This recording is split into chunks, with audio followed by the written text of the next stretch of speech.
Talk to me real quick about WCW. I know you were there, I want to say, what, a year, 2 years? How did you get into WCW?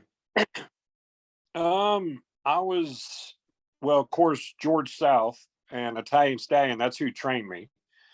So they started taking me to TVs in Atlanta down at, when we do downtown Atlanta center stage, Peachtree. I started going down there and being an extra job, whatever they call it now. There's so many. It's the wrestling world's got its own lingo now. It's hard to understand, but I'm still old school. But yeah, I was worked down there for about a year, just doing jobs.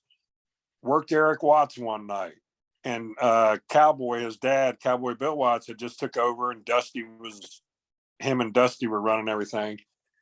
So I worked Eric, and they come up after the show and said, "Hey, can you go on the road and work Eric for a little while?" Because Eric had just graduated from Louisville playing football and, started down at WCW. We had a hell of a little match. As a matter of fact, Phineas sent it to me the other day and I watched it. And he said he had never seen it, but that's how I got my job. They said, "Can you go on the road?" I said, "Yeah, when do you need me?" And they go, "Tonight. You need to leave tonight."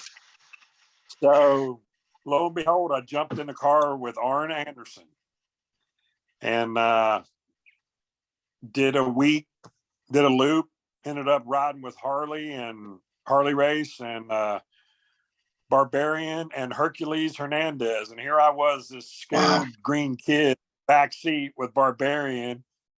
Harley Race saying, "When you hear me crunch a beer can, I better hear another one open." So I was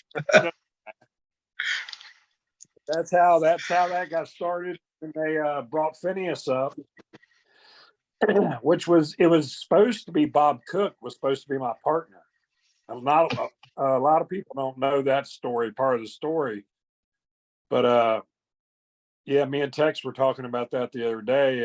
But Bob had blew his knee out, did something to his knee, so he couldn't do it. So they brought Tex up from Florida, and they put us together. And we were there 2 years, and then we got let go. Tex went back to Tampa, and I went up and started with Vince in WWF. But that's the other part of the story. When you were in WCW, who taught you the most in the ring? Oh, Arn. Well, after we got established and a little bit there, Barry Windham took us under his wing because he was the one that come up. Him and Dusty and Cowboy come up with the Tex Shanghai or Texan Shanghai gimmick. So Barry helped a lot. Arn, Ole, we got to work some with Ole a little bit down at the school a couple times. But me and Tex picked it up quick, man. We've always had good chemistry, me and Tex. And I was just telling the guy that's redoing the 90s retros doll figurines.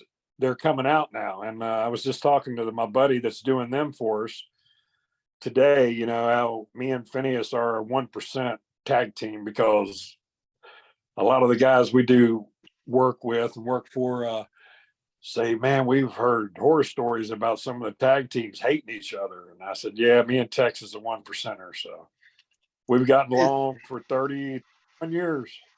Is there a nicer man than Dennis Knight? He's a good one. Yeah. Talk to me about working with Ricky Steamboat, because when I was a kid, the first thing I remember watching wrestling was Macho Man Savage coming off the top rope on Ricky Steamboat's throat, and I was hooked. So Steamboat is like my guy. Talk to me about working with the Dragon. Oh my God. And such a nice guy, very knowledgeable. Never been a heel too.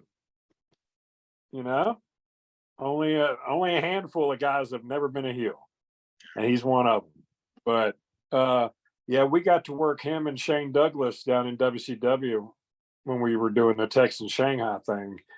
Just awesome, man. It was like, that's a night off with both of them guys.